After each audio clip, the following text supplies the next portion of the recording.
નમો હરિયંતાણમ, નમો સિદ્ધાણમ, નમો વાયર્યાણમ, નમો વજ્જાયાણમ, નમો લોહે સૌ વસાવણમ, એસો પંચ નમુકારો સૌ પાવપણાસણો, મંગલાણમ ચ સૌવેસી બડમમ વૈ મંગલમ. મંગલમ ભગવાન વીરો, મંગલમ ગૌતમ પ્રભુ, મંગલમ સ્થૂલભદ્રાદ્યા, જૈન ધર્મો સ્તુ મંગલમ.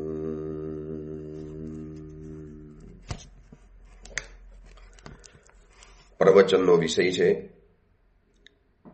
નવી સવાર, નવો વિચાર.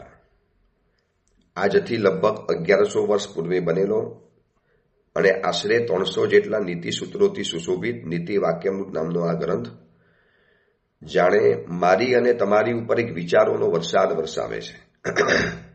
આ વિચારોના વરસાદ વરસાવાના કારણે શુભ વિચારો, શુભ કાર્યો, એની એક પાક, એનો એક ફસલ, એની એક સરસ મજાની ખેતી આપણા જીવનની અંદરમાં થાય છે.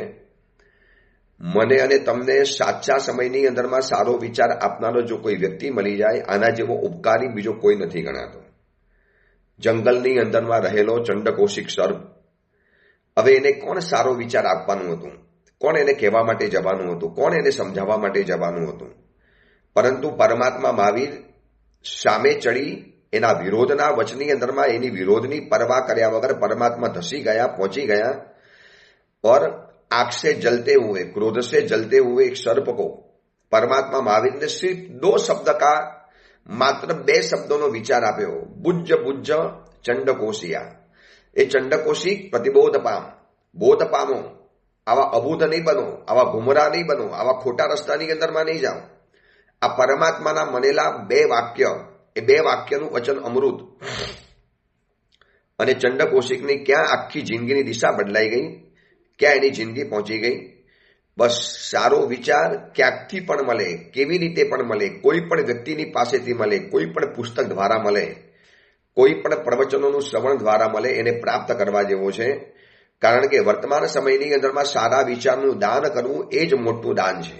જ્યાં ચારેકોર ખોટા વિચારો, નકામા વિચારો, નુકસાનકારી વિચારો, નિરર્થક વિચારો, ભવાંતર બગાડે એવા વિચારો, આ ભવની સુખ શાંતિ અને સમાધિ અને સ્વસ્થતાને ડિસ્ટર્બ કરે એવા વિચારો ચારે કોર ચાલે છે.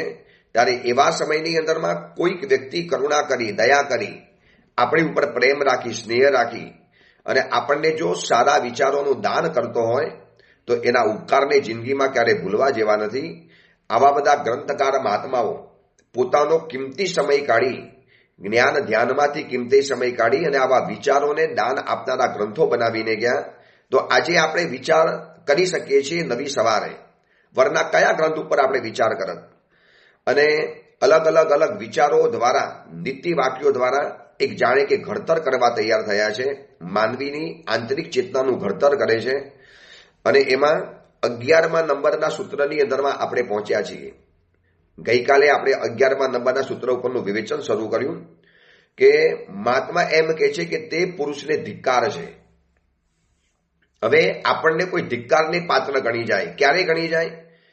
જ્યારે આપણે આપણી લાગણી ઉપર આપણો કાબુ નથી રહેતો, ત્યારે આપણને કોઈ ધિક્કાર કરી જાય છે. મારી લાગણી છે, મારે કાબુ રાખવાનો. ક્રોધ પણ એક લાગણી છે. કોઈની ઉપર પ્રસન્ન થવું, પ્રેમ રાખવો, આપણે એક લાગણી છે. પણ મારો પ્રેમ અને મારો ક્રોધ, મારી કૃપા અને મારો ક્રોધ, મારો ગુસ્સો અને મારી લાગણી જો મારા કાબુની અંદરમાં ન હોય અને બીજી વ્યક્તિના કાબુની અંદરમાં રહેતા હોય તો કદાચ મને ધિક્કાર કહેવો પડે. કારણ કે બીજાના હાથની અંદરમાં રહેલી આ લાગણીઓ, એનું રિમોટ કંટ્રોલ જો તમારા હાથમાં નથી અને તમે બીજાના હાથમાં સોંપી દીધું, એનો મતલબ એ થયો કે ગમે ત્યારે તમારા જીવનની અંદરમાં નુકસાન થઈ શકે છે. ધારે એમ તમને નચાવી શકે. જૂના સમયમાં કઠપુતળીઓના ખેલ આવતા હતા, કઠપુતલીઓ કા ખેલ આતા હતા પુરાણા સમયમાં. એટલે હકીકતમાં કઠપુતળી જીવંત નથી, પણ પડદાની પાછળ કે ઉપર રહેલો કેટલીક વ્યક્તિ 10 આંગળીની અંદરમાં એવા બધા દોરી બાંધેલી હોય અને પછી એને એવી સિસ્ટમ શીખી હોય, એ 10 આંગળી દ્વારા એવી રીતે ખેલ કરાવડાવે એમ લાગે કે જાણે કઠપુતરીઓમાં જીવંતતા આવી ગઈ છે, જાણે જીવતી ચેતનાવાળી બની ગઈ છે. હકીકતની અંદરમાં એ જળ છે, પણ જે રીતે એને નચાવવાની અંદરમાં આવે. હવે એ કઠપુતળીને હસવું, નાચવું, રડવું, દોડવું, કૂદવું કે પડી જવું એ એના હાથમાં નથી. ઉપર કોઈ દોરી સંચાર કરે છે એના હાથની અંદરમાં છે. સેમ આ મહાત્મા એ જ કહે છે કે ક્રોધ અને લાગણી, પ્રેમ, કોઈકની ઉપર પ્રેમ વરસાવો, કોઈકને સ્નેહ બતાવો, આ બધું તમે તમારી રીતે કરો. કોઈક સામેની વ્યક્તિ ધારે એવી રીતે નથી કરવાનું. અને આપણે મોટા ભાગે શું કરીએ છીએ, બસ મને એની ઉપર એટલો બધો પ્રેમ આવ્યો ને કે એને એટલું બધું સરસ કર્યું, મને પ્રેમ આવી ગયો. એટલે એને સરસ કર્યું માટે પ્રેમ આવ્યો. એટલે મેં પ્રેમ નથી કરી શક્યો, એની સરસતાને જોયા પછી મને પ્રેમ કરવાનું મન થયું. એટલે સામેની વ્યક્તિ ઉપર ડિપેન્ડ થઈ ગયા ને આપણે. એવી રીતે ક્રોધમાં આપણે શું કહીએ છીએ, મારે ક્યાં ક્રોધ કરવો હતો, હું તો શાંત હતો, મારે કશું નહોતું બોલવું, મારે આવા શબ્દો નહોતા બોલવા, મારે આવી મારામારી નથી કરવી, મારે આવું ખૂન નહોતું કરવું. દરેક ખૂની, દરેક આરોપી કોર્ટની અંદરમાં આ જ કહેશે. બસ એ સમયમાં મારું ભાન ન રહ્યું, મારો કંટ્રોલ ન રહ્યો, અરે એને એટલી બધી મને ગાળાગાળી કરી દીધી, મને એ વ્યક્તિએ મારી સાથે એટલું બધું બગાડી નાખ્યું કે પછી મારાથી રહેવાયું નહીં. મતલબ શું થયું, તમને ધિક્કાર જ થઈ ગયો ને. ધિક્તમ પુરુષમ યસ્ય આત્મશક્ત્યા નસ્ત કોપ પ્રસાદવ. જેનો કોપ અને પ્રસાદ આત્મશક્તિ દ્વારા નથી થતો, બીજાની શક્તિ દ્વારા. સામેની વ્યક્તિ કરાવી જાય, સામેની વ્યક્તિ તમને ક્રોધ કરાવી જાય. એટલે ક્રોધના ક્ષેત્રની અંદરમાં એક પ્રશ્ન જાતને વારંવાર પૂછવાનો છે. વારંવાર મને ક્રોધ આવતો હોય તો મારે મારી જાતને એક સવાલ, એક પ્રશ્ન, એક ક્વેશ્ચન मुझे बार बार पूछना है, मैं क्रोध करता हूं या मुझे क्रोध आता है. જો આ સવાલ છે ને બહુ ગુગલી સવાલ છે. તમે તમારી જાતને પૂછો, હું મારી જાતને પૂછું. આ જેટલા પ્રવચન સાંભળો છો એ બધાને કહું છું कि आप खुद को पूछिए, मुझे क्रोध आता है या मैं क्रोध करता हूं. શું ફરક પડશે આમાં? ક્રોધ કરું છું અને ક્રોધ આવે છે. હું ક્રોધ કરું છું ને એમાં મારી સ્વાધીનતા છે, આત્મશક્તિ છે. અને મને ક્રોધ આવી જાય છે, આ પરાધીનતા છે. કોઈએ સહેજ ઉલટું કર્યું, કોઈએ સહેજ ગડબડ કરી, પરિવારમાં કોઈએ સહેજ અવ્યવસ્થા કરી લીધી, કોઈએ આપણા કયા મુજબ ન કર્યું, આપણા કહેવાથી થોડું વિપરીત કર્યું, એટલે તરત જ આપણો કોપ ફાટી નીકળે, ગુસ્સો પ્રગટ થઈ જાય. અથવા તો કોઈએ સહેજ સારું કર્યું, આપણને થોડા મસ્કા માર્યા, આપણે થોડાક અનુકૂળ બની ગયા, આપણે કહ્યું એ પ્રમાણે એને કર્યું, એટલે આપણે એની ઉપર ઓળઘોર બની ગયા, લાગણીશીલ બની ગયા, પ્રેમાર બની ગયા. इनके लिए सब कुछ करने के लिए तैयार हो गए. अरे भाई मारा માટે नौछावर થાય છે, मेरे ऊपर कुर्बान है, बस मुझे इसके लिए इनके ऊपर बहुत प्रेम आता है. એટલે તમને પ્રેમ નથી આવતો, એ વ્યક્તિએ તમને એવું કરીને તમને પ્રેમ કરવા મજબૂર કર્યા. મને બધા ઉપર પ્રેમ છે. તમે જોજો તીર્થંકર પરમાત્મા મહાવીરને ચંડકોશિક ઉપર પણ પ્રેમ હતો, ગોશાલા ઉપર પણ પ્રેમ હતો, ગૌતમ સ્વામી ઉપર પણ પ્રેમ હતો, કારણ કે પ્રભુનો પ્રેમ પોતાના હાથમાં હતો. આપણો પ્રેમ છે ને આપણા હાથમાં નથી. સામેની વ્યક્તિ આપણને પ્રેમ કરવા માટે મજબૂર બનતી હોય છે, મજબૂર કરાવતી હોય છે. તો હું ક્રોધ કરું છું કે ક્રોધ આવે છે, બસ આટલો એક સવાલ જાતને વિચારો. બહુ મોટી ક્રોધની જીતવાની ગુરુ ચાવી, ગુરુ મંત્ર આમાં છુપાયેલો છે. હવે ધીરે ધીરે ધીરે ધીરે એમ કહો કે ગુરુદેવ મોક્ષમાં તો ગયો નથી, વિતરાગ બન્યો નથી, સર્વ કર્મનો ક્ષય નથી કર્યો, ઇન્સાન છું, ભગવાન નથી બન્યો. એટલે ક્રોધ પહેલા કરતો હતો એટલે મને ક્રોધ પહેલા આવતો હતો. કોઈએ સહેજ કંઈક કર્યું, કોઈએ ગડબડ કરી, કાંઈક પણ કર્યું, રોડ ઉપર જતો હતો અને મારી ગાડીને થોડી ટક્કર લગાડી, સીધો બહાર આવ્યો અને પછી સીધી ગાડા ગાડી. ન રોડ ઉપર મેં જોયું હું કોણ છું, કેવા શબ્દો બોલું છું, લોકો કેટલા બધા ભેગા થઈ ગયા છે, લોકો કેવો તમાશો જોઈ રહેલા છે, અને બરોબર રિક્ષાવાળાને મેં ધીબેડી નાખ્યો. મને ક્રોધ પહેલા આવતો હતો. હવે ધીરે ધીરે પ્રવચનો સાંભળ્યા, આ બધી વાતો સાંભળી, ગુરુ ભગવંતોના આશીર્વાદ મળ્યા, પરમાત્માની કૃપા વરસી. હવે ક્રોધ હું કરું છું એટલે હું નક્કી કરું છું કે મારે ક્રોધ ક્યારે કરવો, કોની ઉપર કરવો, કેટલો કરવો, કેટલા સમયમાં કરવો અને કઈ જગ્યામાં કરવો. આ બધું પહેલા સાહેબ હવે હું નક્કી કરું છું. પહેલા તો મારું એ હાથમાં જ નહોતું. શોર્ટ ટેમ્પરેચર એટલું બધું હતું કે કોઈની ઉપર, પછી મમ્મી હોય, પત્ની હોય, પપ્પા હોય, દીકરો હોય, દીકરી હોય, ઉપાશ્રય હોય, દેરાસર હોય, તીર્થસ્થળ હોય, અને ઇવન શાશ્વત તીર્થાદિદા શત્રુંજય તીર્થ હોય, ત્યાં પણ મારો ગુસ્સો ફાટી નીકળતો હતો, ત્યાં પણ મારો કોપ ફાટી નીકળતો હતો. પણ ગુરુદેવ હવે એટલું નક્કી કર્યું છે કે હવે ક્રોધ કરીશ, આવશે તો નહીં જ, એમ મારે ક્રોધ મારા જીવનમાં આવી જાય. મારું ઘર છે, મારા ઘરમાં મહેમાન ઘૂસતા નથી, મહેમાનને હું લાવું છું, હું નક્કી કરું છું કયા મહેમાનને આવવાના છે, કયા મહેમાનને આવવાનું છે. અને જો તમારા ઘરમાં તમારા ઘરે કોને લાવવા એ ન લાવવા નક્કી તમારે ન હોય અને કોઈ પણ ઘૂસી જતું હોય તો ઘર તમારું ધર્મશાળા છે, ઘર નથી. ઘરની વ્યવસ્થા એ છે તમે દરવાજો ખોલો અને પછી જે મહેમાન આવી શકે, એમને મહેમાન આવી ન શકે. તો આપણે પણ કહી દેવાનું કે ક્રોધના માટે દરવાજા હું ખોલીશ તો જ ક્રોધ આવશે. એમ દરવાજે આવી જાય, ટકોરા મારે, બેલ મારે એટલે મારે એના માટે બારણા ખોલી લેવાના, અથવા તો ગમે તારે ઘૂસણખોર મળીને ક્રોધ મારા ઘરની એમાં આવી જાય, મારા મન ઘરમાં આવી જાય. નો, હવે નક્કી કર્યું છે કે જો અમને ધિક્કારને પાત્ર ગણ્યા હોય આવા ઉત્તમ મુનિ ભગવંતોએ, આચાર્ય ભગવંતોએ, કે ધિક્તમ પુરુષમ યસ્ય આત્મશક્તિયા નસ્તઃ કોપ પ્રસાદમ, જેનો કોપ અને પ્રસાદ આત્મશક્તિ દ્વારા નથી, પરશક્તિ દ્વારા છે. બીજી વ્યક્તિને ક્રોધ કરાવી જાય, બીજી વ્યક્તિને આ કરાવી જાય. એટલે કહું છું, ક્રોધની આધારશિલા અધીરાઈ છે. ક્રોધની આધારશિલા એટલે ક્રોધનું ફાઉન્ડેશન શું, શેની ઉપર ક્રોધ ઉભો થાય છે? અધીરાઈના કારણે. માણસ જયારે અધીરો બની જાય ને એટલે ક્રોધ વધારે આવી જશે. અરે કેટલી વાર તમને કીધું, કેટલી મારે રાહ જોવાની, ક્યાં સુધી મારે તમને કયા કરવાનું? બસ આ એક અધીરાઈ, પેશન્સ. તમારે ક્રોધને ઓછો કરવો છે તો અધીરાઈ ઓછી કરવી પડશે, ધીરજને તમારે રાખવી પડશે, પેશન્સ રાખવું પડશે. તમે પેશન્સ ગુમાવી દો એટલે ક્રોધ આવી જવાનો. પણ કેટલા વખત સુધી? બસ એ કેટલો વખત નહીં, પેશન્સ રાખવું પડશે.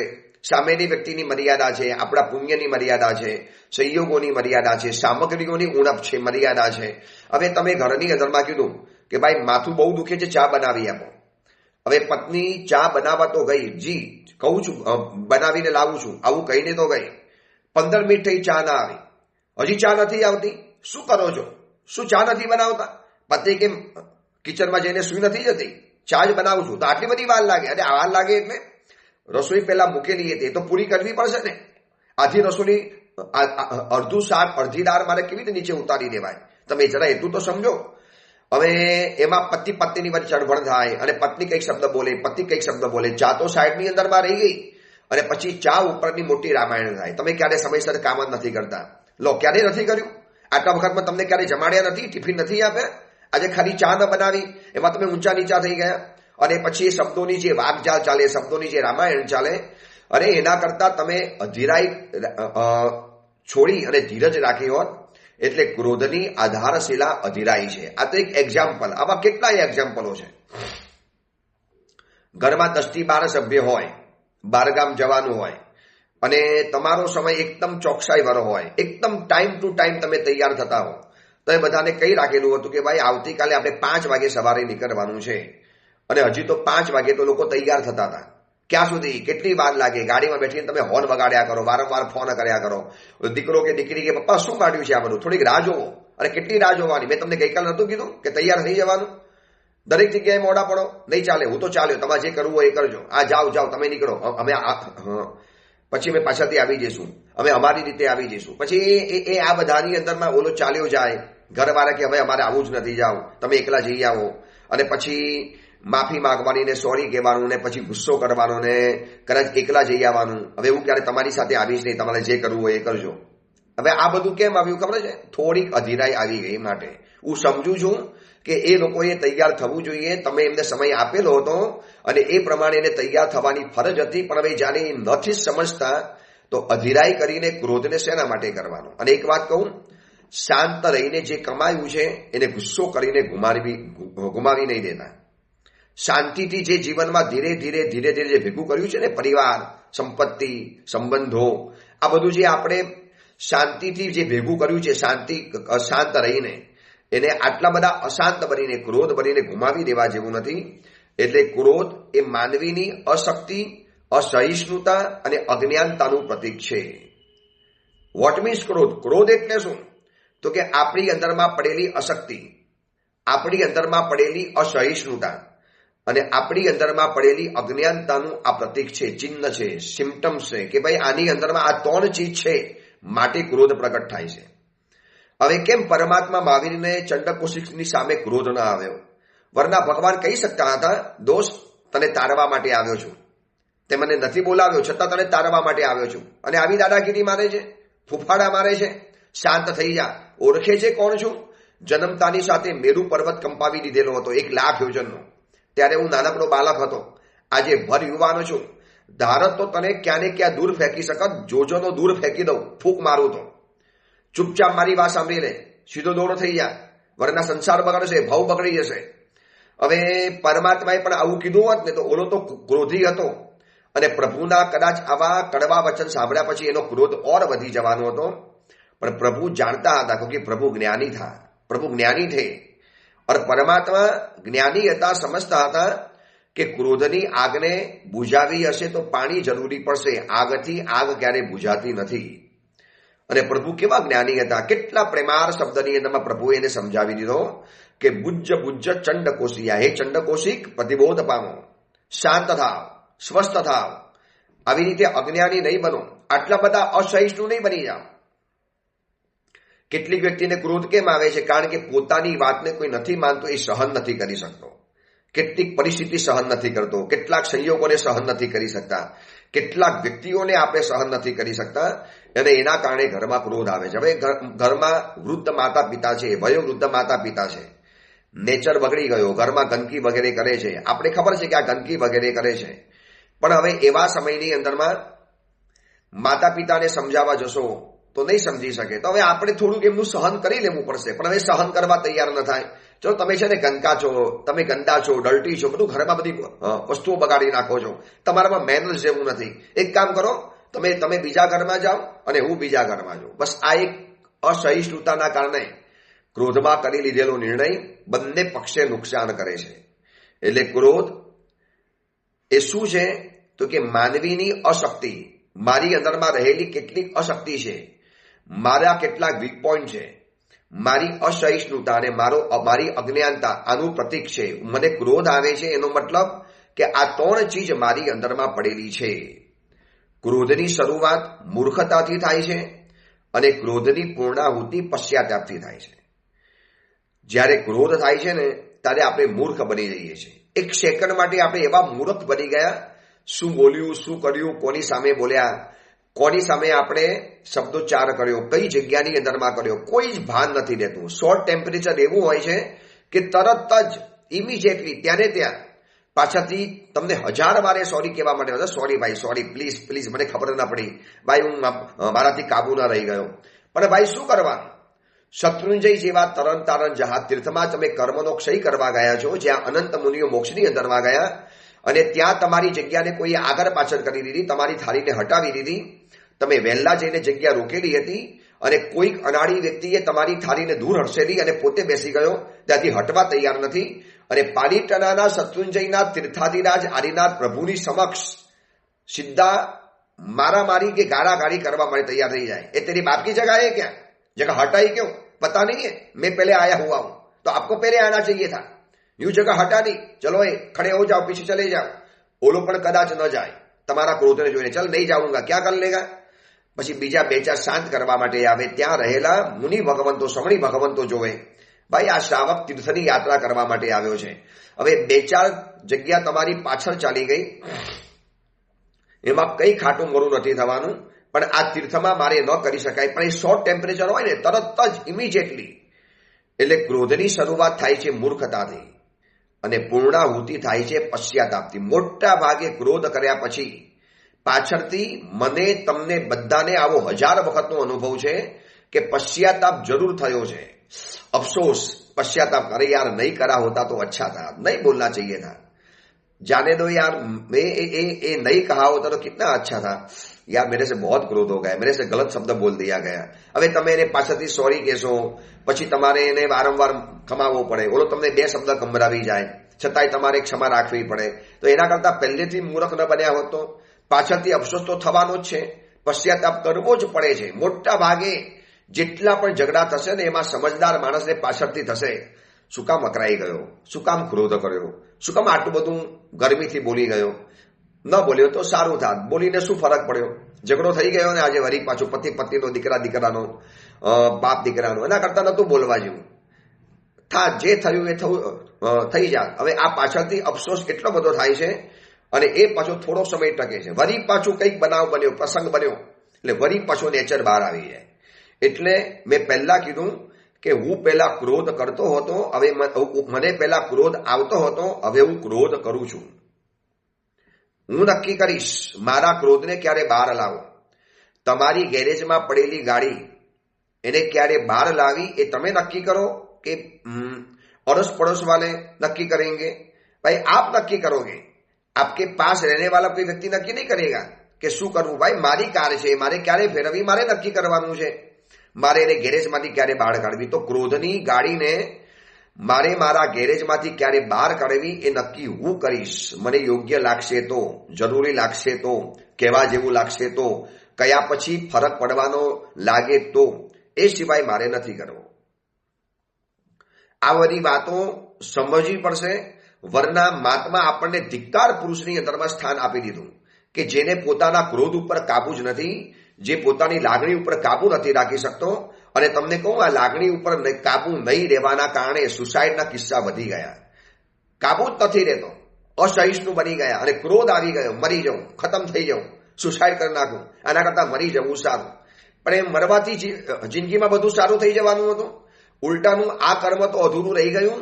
મરવાના કારણે નવું જે કર્મ બંધ્યું, જે બંધાયું, એ વળી પાછું આવતા ભવની અંદરમાં ડબલ જોરથી ઉદયમાં આવવાનું. તો ત્યાં તમે શું કરશો? ત્યાંથી તમે ભાગી જશો તો ક્યાં સુધી ભાગશો? ક્યાં સુધી તમે દોડવાના? કંઈક તો એનો અંત આવવો જોઈએ. પાપના ઉદયની અંદરમાં રણ નહીં, અને પાપ જ્યારે બંધ કરો છો ત્યારે ફન નહીં. રન એટલે દોડવું. ક્યાં સુધી દોડશો? ક્યાં સુધી ભાગશો? ક્યારેક તો સામનો કરવો પડશે, મુકાબલો કરવો પડશે. તો આ ભવની અંદરમાં જ કરી લઉં. ગયા ભવની અંદરમાં પુણ્ય ઓછું કર્યું માટે આ ભવમાં કોઈ મારી વાત નથી માનતું. તમારું એવું પુણ્ય નથી કે લોકો તમારી વાતને સ્વીકારે.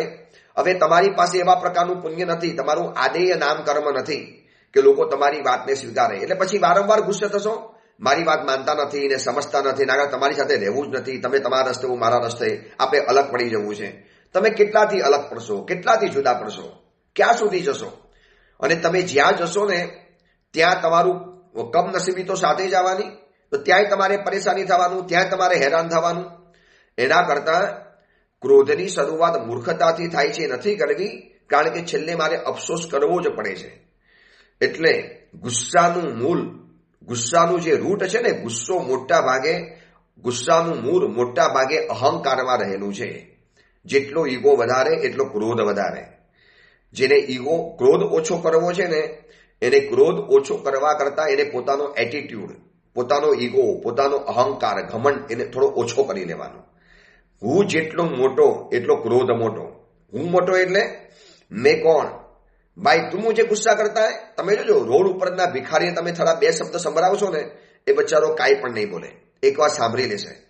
પણ એકદમ રીચ, એજ્યુકેટેડ, શ્રીમંત વ્યક્તિ હોય અને રૂવાબવાળો વ્યક્તિ હોય અને તમે એને થોડુંક પણ અપમાન કરો, જો એ તમતમી જશે, વધારે ગુસ્સો આવશે એને, અને એ તમારી સાથે જિંદગી પર નહીં બોલે, સંબંધ છોડી નાખશે, સંબંધ તોડી નાખશે.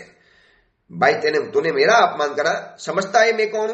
એટલે પોતાની જાતને બહુ મોટી માની લીધી હોય એવી વ્યક્તિને ક્રોધ વધારે આવે છે. એટલે ગુસ્સાનું મૂળ આમ જોવા જઈએ તો અહંકારમાં છુપાયેલું છે. આપણે ક્રોધને ઓછો કરવાની કોશિશ કરીએ છીએ. પ્રભુ કહે છે કે અહંકાર ઘટાડો, ક્રોધ આપોઆપ ઘટી જવાનો. તમારે અહંકાર ઉપર તમે પૂર્ણ વિરામ મૂકતા જાઓ. વરના જેટલો અહંકાર મોટો, રાવણને વધારે ગુસ્સો કેમ આવ્યો રામ ઉપર? કારણ કે રાવણને અભિમાન વધારે હતું માટે. એકચ્યુઅલી રાવણ ગુનેગાર હતા, સીતાને ઉપાડીને લઈ આવેલા હતા, છતાં પણ ક્રોધ કરતા હતા, કારણ કે અહંકાર મોટો. વિભીષણ સમજાવવા ગયા છતાં પણ વાત માનવા તૈયાર ન થયા. એટલે ગુસ્સાનું મૂળ મોટે ભાગે અહંકારમાં રહેલું હોય છે. એટલે ડાયા માણસ ઉપર ગાણપણે કરેલો હુમલો, એનું નામ છે ગુસ્સો. માણસ ડાયો હતો પણ એની ઉપર અચાનક ગાણપણ સવાર થઈ ગયું અને ન બોલવાના શબ્દો બોલી નાખ્યા.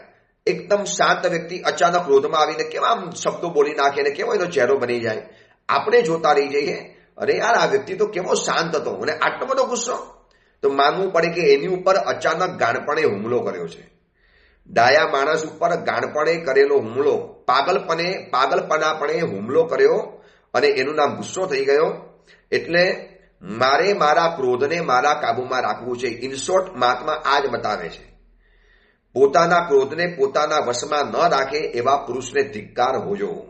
કારણ કે એ વશમાં નહીં રહેલો ક્રોધ એટલો બધો બેકાબુ બને, એટલો બધો નુકસાનકારક બને. અને અહીંયા ક્રોધ ન કરનારને ધન્યવાદ નથી આપ્યા. ભાઈ ક્રોધ તો આવશે. કેટલાક અન્યાયને જોયા પછી જો ક્રોધ ન આવે તો આપણે મંદ પણ ન ગણાઈએ, બાયલા અને કાયર ગણાઈએ. શું રોડ ઉપર આપણે જતા હોઈએ અને આપણા કોઈ સમણી ભગવંતની કોઈ મજાક મસ્કરી કરતા હોય, કોઈ યુવાન સમણી ભગવંત છે, સાધ્વીજી ભગવાન છે, રૂપ સૌંદર્યવાન છે, અને કોઈ ટપોરી વ્યક્તિ રસ્તામાં મજાક કરતા હોય અને તમે બાઇક લઈને જતા હો, ગાડી લઈને જતા હો અને તમે આ જોયું કે સાધ્વીજી ભગવાન રસ્તામાં પરેશાન કરે છે, તમે ગાડી ઉભી રાખી ઓલાને 4 તમાચા ઠોકી દીધા અને એને કહી દીધું ફરી વાર રસ્તે પે દિખાતો જિંદા નહીં છોડુંગા. તો આ તમારો ક્રોધ જરૂરી હતો, તમે અન્યાયના પ્રતિકાર માટે કરેલો છે. એટલે ક્રોધ ખોટો નથી.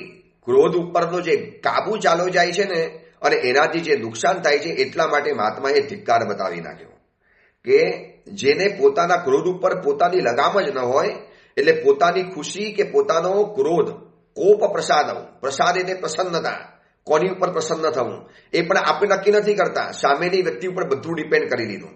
એટલે શું કર્યું ખબર છે, આપણે બધી જ જીવવાની વસ્તુ નક્કી કરી સામેની વ્યક્તિ ઉપર. હર વ્યક્તિના મનમાં આ જ જવાબ આવશે.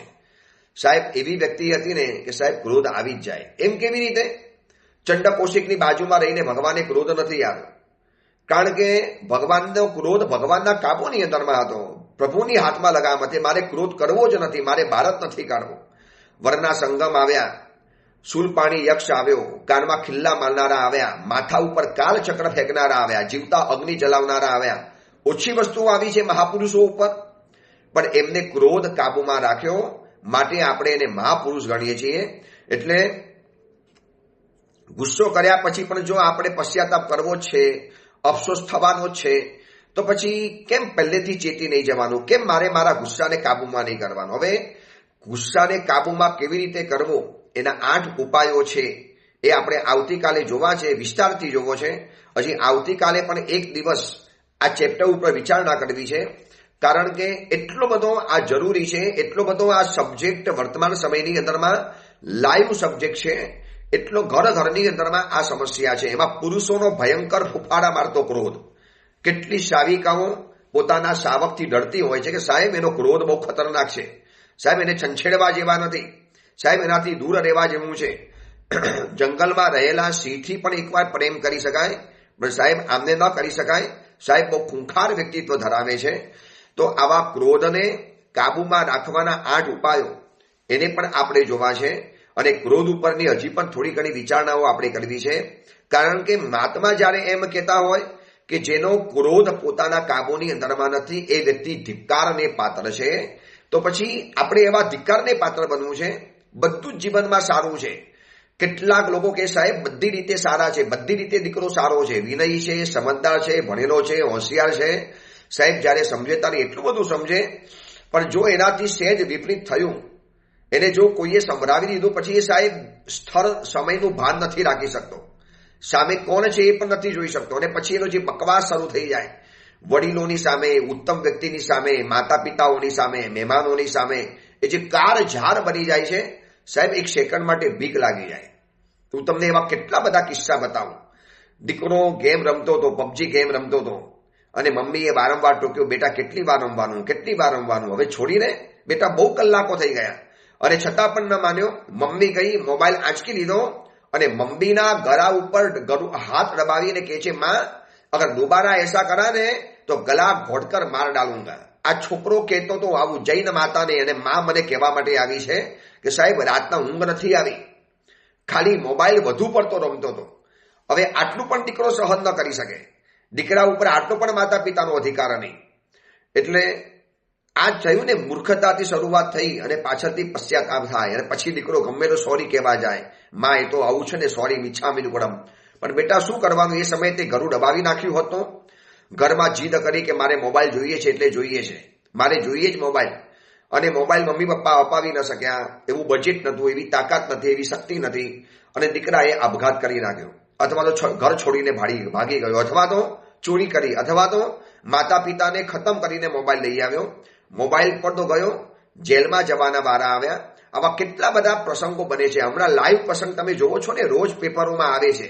સૂચના શેઠ સ્ટાર્ટઅપ કંપનીની સીઈઓ સીઈઓ, આટલી મોટી કંપનીની અધિકારીણી અને એને પણ ક્રોધ ઉપરનો કાબુ ગુમાવી નાખ્યો તો પોતાના સગા 4 વર્ષના દીકરાને ખતમ કરી નાખ્યો, ગળું ઘોટીને મારી નાખ્યો. શું ક્રોધ છે? કેટલા બધા નુકસાન છે. ક્રોધ અગ્નિ ઘર ઘર જલી, જલે સકલ સંજાર. क्रोध અને आंधी બંને બરાબર છે. शांत होने के बाद ही पता चलता है कि कितना नुकसान हुआ है. क्रोध और आंधी दोनों बराबर है. તમે જોજો ક્રોધ અને છે ને વાવાઝોડું આ બંને સરખું છે. જ્યારે વાવાઝોડું ફૂંકાય ત્યારે એવું ફૂંકાય કે આપણે જોઈ નથી શકતા, પણ વાવાઝોડું શાંત થયા પછી ખબર પડે કે કેટલા બધા વૃક્ષો ધરાશાયી થઈ ગયા, કેટલા મકાનના છાપરા ઉડી ગયા, કેટલી ગાડીઓ ફંગોરાઈ ગઈ, કેટલા લોકોના મોત થઈ ગયા, કેટલું બધું ઉજ્જડ બની ગયું. क्रोध और आंधी दोनों बराबर है. शांत होने के बाद ही पता चलता है कि कितना नुकसान हुआ है. અને એ નુકસાન જ્યારે થાય છે ત્યારે એટલું મોટું થઈ જાય છે કે માનવનો ભવ ગુમાવી નાખ્યો. ચંડકૌશિકને ખબર નથી કે ગુસ્સો કરતા તો શું થશે, અને ગુસ્સો કરતા તો કરી લીધો, એટલું પણ સહન ન કરી શક્યા. નાનકડા બાલમુનિ વારંવાર કહેતા હતા દેડકી મરી ગઈ, દેડકી મરી ગઈ, દેડકી મરી ગઈ, અને મહાત્માએ સહન ન કરી શક્યા. અને પછી જે ગુસ્સો ફાટી નીકળ્યો, એવો ફાટી નીકળ્યો કે તીર્થંકર ભગવાન મહાવીર સુધી એ ગુસ્સો પહોંચ્યો. આ તો ઠીક છે, પ્રભુએ તાર્યા અને બચી ગયા, વરના કઈ દુર્ગતિની જંજીરોમાં પહોંચી ગયા હોત ખબર ન પડે. કેટલો ખતરનાક ક્રોધ. ડાયા માણસ ઉપર ગાણપણે કરેલો હુમલો એટલે ક્રોધ. અને આ આંધી છે, શાંત થયા પછી ખબર પડશે. એ વાવાઝોડામાં મોબાઈલ ફેંકશે. મેં એવા પણ કિસ્સા વાંચ્યા છે, જોયા છે, સાંભળ્યા છે, અને આવીને કન્ફેસ કર્યું છે કે સાહેબ ક્રોધની અંદરમાં મોબાઈલ પટક્યો, ફેંકી દીધો, લાખ રૂપિયાનો મોબાઈલ તોડી નાખ્યો, પણ શું મળ્યું એનાથી? બસ એક કાચી સેકન્ડનું ગાણપણનો હુમલો. હવે આવા ક્રોધને હું મારા કાબુમાં ન રાખી શકું, કેવી રીતે કાબુમાં રાખવાનો? આ ક્રોધ મને મારી ઉપર ચડી બેસે એની પહેલા મારે ક્રોધ ઉપર ચડી બેસવું છે. આ સુધીમાં ક્રોધ મારી સવારી કરતો હતો, હવે ક્રોધ ઉપર સવારી હું કરીશ. ક્રોધને હું હંકારીશ, ક્રોધને હું ચલાવીશ, ક્રોધને હું મારી રીતે મેનેજ કરીશ. જ્યારે ક્રોધ શક્તિ છે, પાવર છે, તાકાત છે, જજબા છે, તો પછી એ ક્રોધને હું મારી રીતે મેનેજ કરીશ. હવે કેવી રીતે કરવું, શું કરવું, એના રસ્તા, હજી ક્રોધ બાબતની કેટલીક મહત્વની વાતો કદાચ આવતીકાલે આ ચેપ્ટરને આપણે પરિપૂર્ણ કરીશું. પણ આ 2-3 દિવસના પ્રવચનો તમારા મિત્રો અને ખાસ મોકલો જે શ્રીમંત છે, બહુ મોટા અમીર વ્યક્તિઓ છે, બહુ સારા રીચ ફ્લેટોની અંદરમાં રહે છે, એ બધાને છે ને આમ અહંકાર બહુ છે, અહંકાર ઘણો છે, એટલે ગુસ્સો વધારે છે. તો એ બધા એટીટ્યુડ વાળાને આ 3 પ્રવચનો પ્લીઝ મોકલજો અને કહેજો ભાઈ સાંભળો એક વખત, અને પછી શાંતિથી વિચારજો કે આ ક્રોધ કરવો છે કે નથી કરવો. એ અંગેની બીજી વિશેષ વાત આપણે આવતીકાલે વિચારીશું. એ જ મંગલ કામના, મંગલ ભાવના. જીનાગના વિરુદ્ધ કાંઈ પણ બોલાયું હોય તો મિચ્છામી દુક્કડમ.